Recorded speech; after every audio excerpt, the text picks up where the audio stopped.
నక్షత్రాలు రాలిపోతున్నాయి. రాలిపోయినటువంటి నక్షత్రాలు తారాలోకంలో ఎన్నో ఉన్నాయి. నలిగిపోయినటువంటి నక్షత్రాలు ఎన్నో ఉన్నాయి మిస్టర్. వాటి గురించి ఆలోచించి సమాధానం చెప్పండి. ఎంత ఆత్మఘోష వాళ్ళల్లో ఉందో, ఎంతమంది ఆడపిల్లల ఉసురు వీళ్ళల్లో ఉందో. ఈరోజు నేను అడుగుతున్నానండి, ఒక్కళ్ళ కాపురాలన్నా తిన్నగా ఏడ్చినాయా? ఒక్కళ్ళ జీవితాలన్నా బాగున్నాయా? ఎందుకు సార్? ఎవరు ఉసురు సార్ వీళ్ళకి కొట్టింది? ఆబ్వియస్లీ ఎంతమంది ఉసురులు కొట్టి ఉండుంటాయి? వాళ్ళని వాళ్ళు ప్రశ్నించుకోవాలి, మనకు కాదు సమాధానం. వాళ్ళ అంతరాత్మకి వాళ్ళని ప్రశ్నించుకొని వాళ్ళని సమాధానం చెప్పుకోవాల్సినటువంటి అవసరం ఈరోజు ఉంది. ఖచ్చితంగా.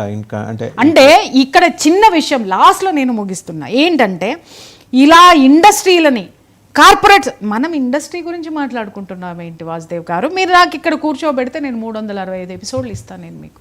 ఏ సెక్టర్లో ఎలాంటి లైంగిక వేధింపులకు గురవుతున్నాయి రాబోతున్నా. కార్పొరేట్ సెక్టర్, సాఫ్ట్వేర్ రంగాలు యాజ్ ఇట్ ఈజ్, దాని గురించి రాబోతుంది యాజ్ ఇట్ ఈజ్ అండి. ఎందుకంటే ఫ్యామిలీ కౌన్సిలర్ గా డిప్రెషన్ కేసులు కానీ ఎన్ని నా దగ్గరకు వస్తాయో ఈ కార్పొరేట్ సెక్టర్స్ లో పనిచేసే విమెన్, ఈ సాఫ్ట్వేర్ ఇండస్ట్రీలో ఉన్నటువంటి విమెన్ ఏవండి, వాళ్ళు పాపం నిజం చెప్తున్నా, ఒక ఆడది అంటే ఎంత ఓర్పు ఉంటుందంటే తను ఒక స్ట్రక్చర్ అండి. ఏం స్ట్రక్చర్ అంటే సృష్టికి ప్రతి సృష్టిని ఇవ్వగలిగినటువంటి అద్భుతమైనటువంటి శక్తి కలిగినటువంటి ఆ స్త్రీమూర్తిని మనం ఇవాళ ఇంకొక ఉచ్చులోకి తోసేస్తాం ఏంటి అని అంటే, ఉద్యోగం చేయి. ఇవాళ ఒక పెళ్ళి సంబంధం కుదిరింది అని అంటే ఫస్ట్ ఒక ఆడపిల్లని వెనకటికి ఏం చూసారో కట్నం, కుటుంబం. అంతకుముందు ఇంకొక అడుగు ముందుకు వెళ్తే కుటుంబం చూసి ఆడపిల్ల ఎట్టుందనేది చూసేవాళ్ళు కాదు సార్. మా ఇంటికి తెచ్చేసుకున్నారు, 7 తరాలు చూసుకునే వాళ్ళు ఆడపిల్లని తెచ్చేసుకున్నారు. ఆ తర్వాత ఏమైంది, కట్నం ఏమి ఇస్తారు అనేది ఒకటి యాడ్ అయింది. ఆ తర్వాత ఏమైంది, పర్లే అందంగా ఉండాలి, కొంచెం చదువుకొని ఉండాలి అని. ఇప్పుడు ఏమైంది సార్, అందంగా ఉండాలి, కట్నం ఇవ్వాలి, చాలామంది ఇక్కడ అంటారేమో ఆడపిల్లలు ముదురులు అయ్యారని, ఆ విషయానికి తర్వాత వస్తా. ఇక్కడ ఆడపిల్ల అందంగా ఉండాలి, ఆడపిల్ల ఎన్నికే ప్యాకేజ్ ఎంత ఉంది, ప్యాకేజ్ సౌండ్ ప్యాకేజ్ ఉండాలి, కట్నం ఇవ్వాలి. తర్వాత వాటన్నిటికీ ఒప్పుకుందాం సార్, ఎందుకంటే వ్యవస్థను అలా మనం ఏర్పరచుకున్నాం, ఆ వ్యవస్థలో పాటుగా వచ్చాం. వీళ్ళు నిత్యము కడిగిన ముచ్చల్లాగా చక్కగా బొమ్మల్లాగా ఉంటారు, అలంకరించుకుంటారు. కాస్మెటిక్స్ రంగంలో ఇప్పుడు అన్ని కామన్ మ్యాన్కి కూడా, మిడిల్ క్లాస్ ఉమెన్కి కూడా వచ్చినాయి కాబట్టి చక్కగా ఉంటారు.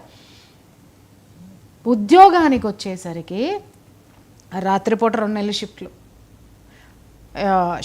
ఎప్పుడు ఉంటాయి సార్? మార్నింగ్ 10 to 5, తర్వాత 6 to నైట్ 12, 2 o'clock నుంచి మార్నింగ్ 8, ఎర్లీ మార్నింగ్ 2 నుంచి.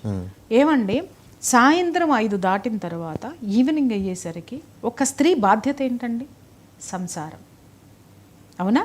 పిల్లల్ని చూసుకోవాలి, భర్తని చూసుకోవాలి, కాపురాన్ని చూసుకోవాలి, అత్తమామల్ని చూసుకోవాలి. నేను ఒకటి చెప్తున్నాను సార్, మీరు ఎంతమంది పనాళ్ళన్నా పెట్టండి, ఇంట్లో ఇల్లాలు బాధ్యత పట్టించుకోకపోతే ఆ ఇంట్లో ఏ వస్తువు ఎక్కడుందో ఎవరికి తెలియదు.